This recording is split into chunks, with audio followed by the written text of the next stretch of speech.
Menjadikan MK hanya sekedar mahkamah kalkulator menurut Pak Yusril. Pendapat lama dan pendapat baru bukan berarti saya inkonsisten dengan pendapat saya tahun 2014 itu.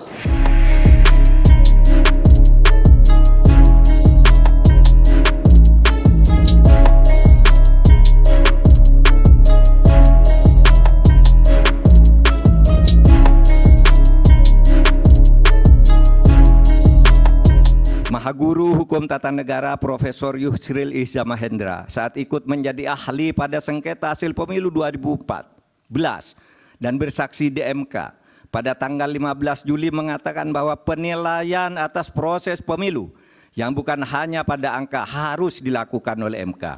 Pandangan ini bukan pandangan lama, melainkan pandangan yang selalu baru yang justru terus berkembang sampai sekarang.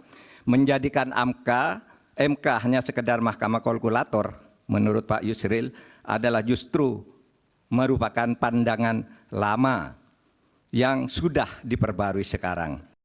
Itu yang tadi malam saya katakan kaul kadim dan kaul jadid, pendapat lama dan pendapat baru. Bukan berarti saya inkonsisten dengan pendapat saya tahun 2014 itu.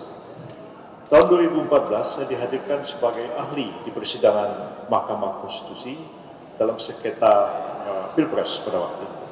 Saya mengatakan Mahkamah Konstitusi mestinya tidak hanya menjadi mahkamah kalkulator, tapi Mahkamah Konstitusi dapat memeriksa substansi penyelenggaraan pemilu, bahkan dapat membatalkan hasil pemilu. Itu betul saya ucapkan pada tahun 2014, ketika belum ada aturan-aturan tentang pembagian kewenangan, di mana kewenangan itu kalau terjadi pidana, itu kewenangannya Gakumdu, ya, ada atau tidak. Kalau ada, terus tidak lanjuti aparat penegak hukum.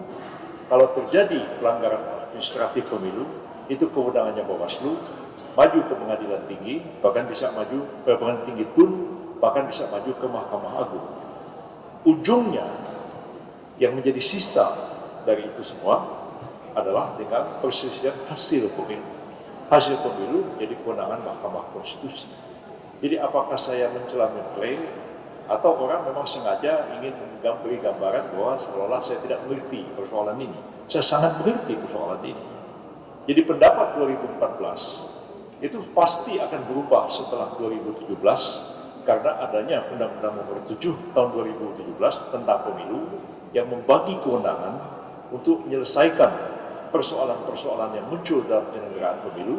Pertama adalah persoalan administrasi yang diselesaikan oleh Pengadilan Tinggi TUN dan Mahkamah Agung, persoalan pidana pemilu oleh Gakumdu dan aparat penegak hukum, dan persoalan hasil pemilu yang diselesaikan oleh Mahkamah Konstitusi.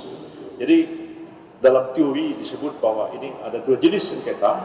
Pertama adalah sengketa proses dan yang kedua adalah sengketa hasil.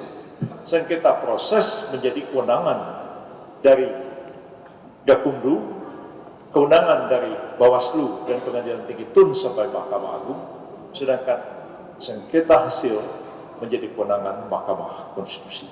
Jadi nggak ada cerita lagi membawa pelanggaran TSM dibawa ke Mahkamah Konstitusi. Bukan saya tidak konsisten, karena undang-undangnya memang sudah berubah.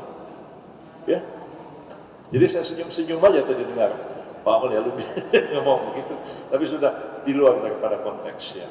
Saya kira hanya orang yang tidak mengerti hukum, bahwa hukum sudah berubah, pendapatnya masih pendapat yang lama juga. Saya kira tidak seperti itu seharusnya. Terima kasih banyak.